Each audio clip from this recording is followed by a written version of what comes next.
यदि बड़ी मात्रा में बारूद को एक मिट्टी के घड़े में भरकर उसे गारे से सील कर दिया जाए और फिर बत्ती जलाकर पूरी ताकत से दूर फेंक दिया जाए तो दूर खड़े शत्रु घायल हो सकते हैं। लेकिन ऐसा बम देखने में भले ही भयंकर लगे, उसकी खुरदरी मिट्टी की किरचें केवल शत्रु की त्वचा को ही चोट पहुंचाती हैं, जड़ तक नुकसान नहीं पहुंचा पाती। इसी कारण युद्ध भूमि में सर्वत्र विजय दिलाने वाला एक महाविनाशक हथियार बनाने के लिए पहले ही वांग विधवा से बड़े, मध्यम और छोटे 3 मिट्टी के घड़े उधार ले लिए गए, ताकि शत्रु सेना को भेदने वाला त्रिस्तरीय घातक विन्यास तैयार किया जा सके।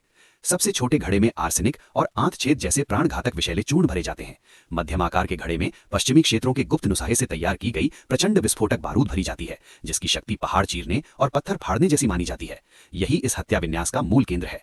सबसे बड़े घड़े में सांप विष से लेपित लोहे की कंटीली गोलियां, आर पार भेदने वाली इस्पाती सुइयां और कवच तोड़ने वाली रेत भरी जाती है। इसके बाद तीनों घड़ों को गुड़िया की तरह एक दूसरे के भीतर फिट किया जाता है। बाहर से गारे से पूरी तरह बंद कर दिया जाता है और एक ऐसी बत्ती लगाई जाती है जो भीतर की बारूद को प्रज्वलित कर सके।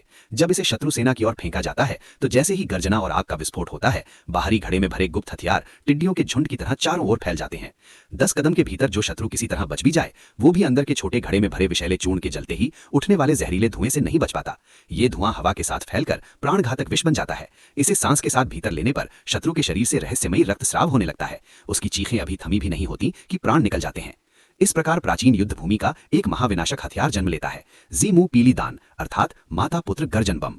ये हथियार हेतु और लोशु की संरचना के समान सैन्य शक्ति के उतार चढ़ाव के नियमों को साकार करता है। ये बारूद और गुप्त हथियारों के संयोजन की चरम सिद्धि है। इसके साथ तुम्हारी सेना अजेय हो जाएगी और तुम्हारा राजकीय मार्ग भी स्वाभाविक रूप से आकाश तक ऊंचा उठेगा। जहां गर्जना गूंजती है वहां शत्रु अधिकारी नष्ट हो जाते हैं और जहां विषैला धुआं फैलता है वहां पराजित सेनापति भी पद और उपाधि पा लेते हैं।